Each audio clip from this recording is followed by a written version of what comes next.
Hey guys, I'm Chris the Melker from Monolith Studios. And I'm Jorgen Carls from Orpheus Omega. And you're watching Heavy Gear Reviews. Today we're reviewing the FX series of Fender in-ear monitors. These guys range from the FXA2 all the way up to the FXA9, and the price range is about $399 up to $2,500. The two models that we have access to today are the FXA2 at $399 and the FXA6s, which is $799 retail. The first thing I noticed with the FX series is, one, the shells are all 3D printed, which is fantastic because the seams are super, super clean. You can't get your nail in there at all. It's super tight fit, super sturdy, and super rigid. They are using sort of tiny hex screws to gain access to the internals. So if there are any repairs that need to be done, it's quite simple. I found that a lot of the competitor in-ear models don't have that, and a lot of people tend to throw them away if there's any issues because it's just cheaper to replace them. So that's a nice touch. They come with 3 different sizes of earbuds, small, medium, and large, suiting all ears.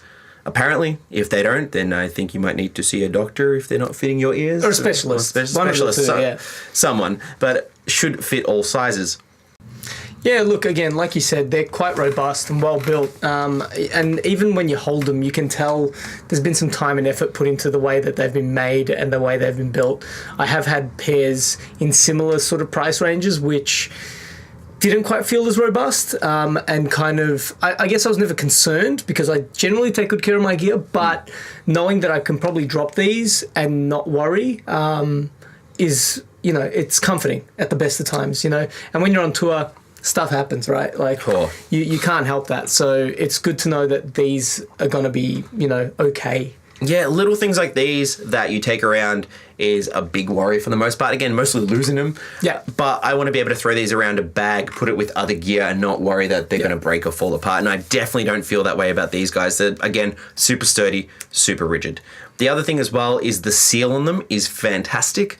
The one reason I went to molded earplugs originally was because a lot of the competitor ranges tended to fall out of my ears quite easily. They dislodged while I was in the middle of doing vocals, moving around not too intensely, and being in a metal band and running around on stage, as we do it quite a lot, that was something that just wasn't good enough. Using these at band prac and just mucking around, running around and knocking into other members and stuff, it took a lot of effort to dislodge them. So the whole idea that their seal is, I think, better than the competitors, or something that they definitely cite as a positive, it shows. It absolutely shows. So these didn't really move much, and our drummer's using them at the moment, and I believe he's had no issues with the seal. I think that was his main complaint as well with some of the other ones he was using.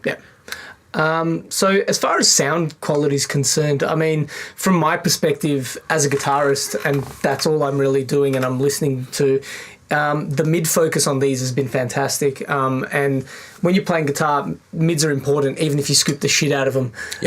You need to be able to hear the guitar, and that's where guitars sit. So knowing that there's a nice focus on it with these is great. The low end is really nice and round, tight, and the high end is not brittle. So you get an overall clear sound that isn't hi-fi, which I find you get with some of the other brands out there. So yeah, look, it's been really good as a guitarist using these. I think you do well with them, even if you're using them just for vocals, because again, it's that sort of space that you're going to be hearing yourself in. And yeah, look, you don't lose anything externally. It does drop the dBs quite a lot, which is good. But yeah, the sound stays nice and clear and nice and tight. I think I definitely noticed that when I was playing around with the FXA6s. I was referencing a lot of my mix work on them as well, and I felt pretty comfortable doing that. The low end isn't really smeared or anything. It's quite tight. It stays quite tight, but it's quite broad as well, so you don't kind of feel like anything's too lean when you're listening to them. They're definitely on the warmer side. I think that's a given, which for some people might make them, I guess, less exciting to listen through. But when you're, I guess, on tour and running in-ear monitors, the fact that they're so flat and warm really gives you a lot of control with the EQ running your tracks into them. I spent a lot more time playing with the FXA2s. These are definitely a little bit more on the, I guess, commercial listener end of the spectrum. They're a little more focused in the high mids. High end's a little bit brittle and the low end's a little bit lean, but they're never untight. That was the thing I really liked. Even with that sort of lack of bottom end, all the low mids, quite clear, quite focused, and I never really felt like any part of it was mushy or muddy or anything like that. So that was quite nice. They also never really got fatiguing. So that's a big deal for me. If I want to listen to music from out at the gym, if I'm going for a run, or I'm just bored at home chilling and listening to music, listening too long on certain sets of earbuds does get quite fatiguing, and I never really got that with these. So while the high mid focus is not necessarily something I liked, I know that our drummer loves them. That's what he's using at the moment.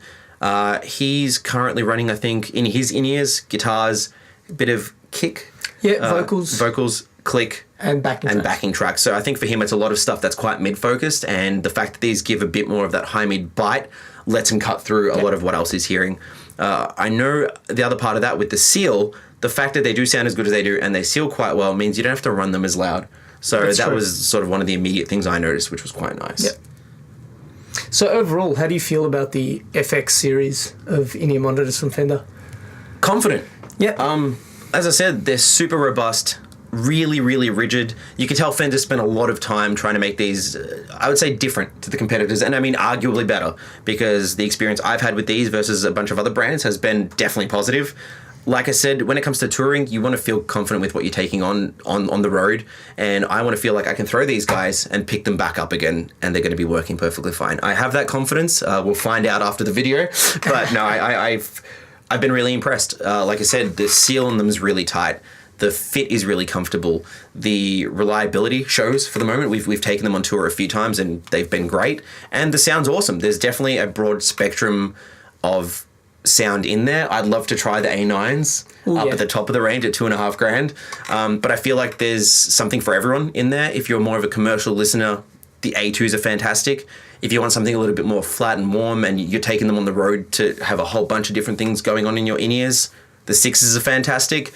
So I'd say give them a look. Check them out. You can go to every other brand that sort of most people go to and know what you're getting. I think with the Fenders, there's some stuff there that will surprise you really pleasantly. So give them a check. Give them a check.